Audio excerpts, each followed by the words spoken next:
ఈ రోజున సంజీవిని విద్యగా అదేమన్నా సంజీవినియా, మర్చిపోయిన అధ్యాయం, గతించిన అధ్యాయం అనే మాటలు మాట్లాడుతున్నారు. మీరు స్వర్ణ భారతి ట్రస్ట్ కోసం పెట్టినంత మనసు ఆంధ్రప్రదేశ్ రాష్ట్రానికి గారి పెట్టినుంటే ఈ పార్టీకి ప్రత్యేక ప్యాకేజ్, ఖచ్చితంగా ప్రత్యేక స్పెషల్ స్టేటస్ వచ్చి ఉండేది. ప్రజా సమస్యల మీద కానీ, ఆంధ్రప్రదేశ్ సమస్యల మీద కానీ, ఆంధ్రప్రదేశ్ ప్రత్యేక స్టేటస్ మీద కానీ మీరు మనసు పెట్టలేదు. నోటికి వచ్చినట్టు, నోటికి వచ్చినట్టు మీరు నాలుగు మడత తిప్పుతా మాట్లాడితే కూర్చుంటూ సహించేది లేదు మేము ఇక్కడ.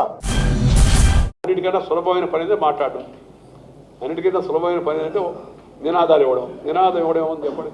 కానీ పని చేయాలంటే ఇప్పుడు మనం ప్రభుత్వంలో ఉన్నాం, కష్టపడాలి, పని చేయాలి. నేను చూస్తున్నాను కొంతమంది ఇప్పుడు ఆంధ్రప్రదేశ్కి అన్యాయం జరిగిపోయింది గడిగడిగా మాట్లాడుతున్నారు.